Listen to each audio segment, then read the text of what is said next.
নমস্কার, স্বাগত জানাচ্ছি সবাইকে এসবিআর রান্নাঘরে। আজকে আপনাদের সঙ্গে শেয়ার করব শুক্রবার স্পেশাল দেশি মুরগির মাংসের একটি স্পেশাল রেসিপি। ঝাল ঝাল গামাখা ঝোলে রান্না করা মুরগির মাংসের এই রেসিপিটা কিন্তু খেতে অসাধারণ হয়। অতিথি আপ্যায়নে বলুন বা নিজেরা দুপুরের খাবার মেনুতে বলুন, এই রান্নাটা কিন্তু খুব সহজেই করে নিতে পারেন, আর খেতেও কিন্তু দুর্দান্ত স্বাদের হয়। একটা স্পেশাল মশলা ব্যবহার করেছি আমি একটা স্পেশাল ফ্লেভারের জন্য তরকারিটাতে। তো চলুন দেখে নিব এই রান্নাটা তাহলে আমি কিভাবে করেছি।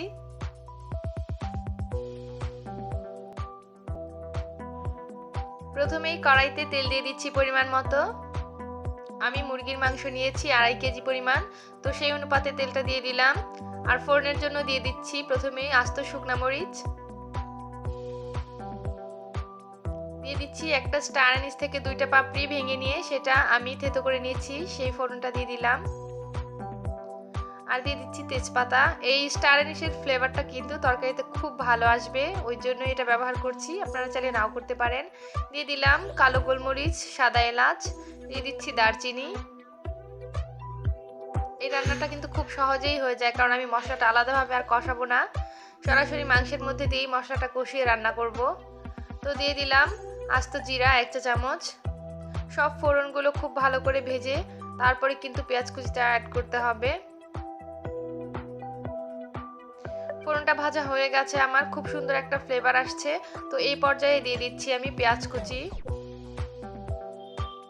পেঁয়াজ কুচি আমার 2 থেকে 2.5 কাপ মতন হবে। তো আমি বড় বড় করেই কুচি করে নিয়েছি, কারণ দেশি মুরগির মাংস সেদ্ধ হতে কিন্তু অনেক বেশি সময় লাগে, তো ততক্ষণে কিন্তু আমাদের পেঁয়াজটা তরকারি গ্রেভির সাথে একদমই মিশে যাবে।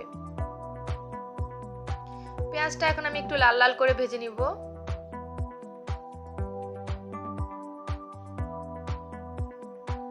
পেঁয়াজটা যখন হালকা লাল লাল রং ধারণ করেছে তখন আমি দিয়ে দিচ্ছি এই যে আমার কেটে ধুয়ে রাখা পরিষ্কার করা দেশি মুরগির মাংসটা।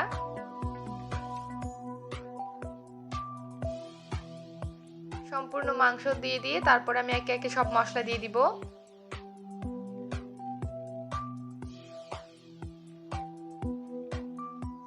দিয়ে দিলাম লবণ স্বাদ মতো,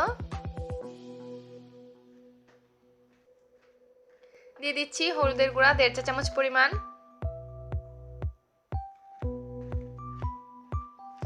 মরিচের গুঁড়া দিয়ে দিলাম 2 চা চামচ পরিমাণ, ঝালটা যে যার স্বাদ অনুযায়ী দিবেন। 2 চা চামচ ভরে ভরে দিয়েছি আমি। দিয়ে দিচ্ছি ধনিয়ার গুঁড়া, ধনিয়ার গুঁড়াটাও আমি 1.5 চা চামচ পরিমাণ দিয়েছি। গুঁড়া মশলাগুলো দিয়ে দেওয়ার পর আমি মাংসে দিয়ে দিয়েছি 3 টেবিল চামচ আদা রসুনের পেস্ট, 2 টেবিল চামচ জিরার পেস্ট। তো এগুলো আমার অফ ক্যামেরায় হয়ে গেছে, তাই জন্য আমি আগেই বলে দিলাম। তো সব বাটা মশলা আর গুঁড়া মশলা একসঙ্গে ভালো করে মাংসের সঙ্গে নেড়েচেড়ে মিশিয়ে নিয়েছি। এখন এটাকে লো আঁচে ঢাকা দিয়ে দিব 5 থেকে 6 মিনিটের জন্য। এতে করে মাংস থেকে যে এক্সট্রা জল সেটা বেরিয়ে আসবে। দেখতেই পাচ্ছেন মাংস থেকে কিন্তু এক্সট্রা বেশ খানিকটা জল বেরিয়েছে। এখন এই জলের সঙ্গে আমি কষিয়ে নিব মাংসটাকে, একটু নেড়ে চেড়ে দিব যাতে তলানিতে লেগে না যায়।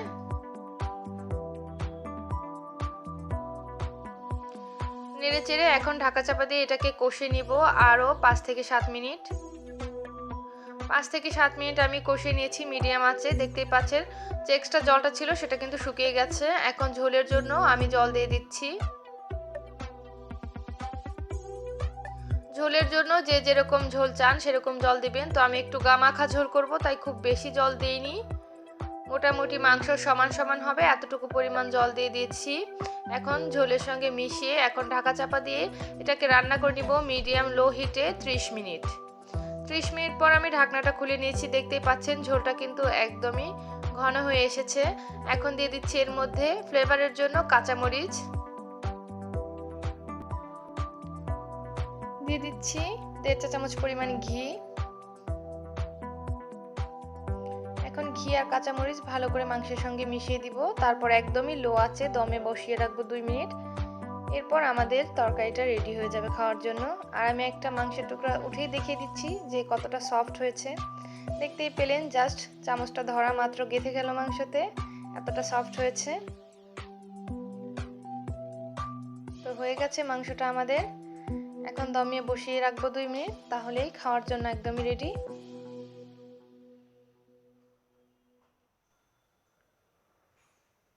2 মিনিট পর আমি ঢাকাটা খুলে নিলাম। দেখতেই পাচ্ছেন কতটা লোভনীয় হয়েছে। আশা করছি সবার ভালো লাগবে। আর যদি ভালো লাগে অবশ্যই আমার চ্যানেলটিকে সাবস্ক্রাইব করে পাশে থাকা বেল আইকনটি ক্লিক করে দিবেন। আর অবশ্যই লাইক, কমেন্ট এবং ফ্যামিলি অ্যান্ড ফ্রেন্ডসদের সঙ্গে বেশি বেশি করে শেয়ার করবেন। ধন্যবাদ সবাইকে।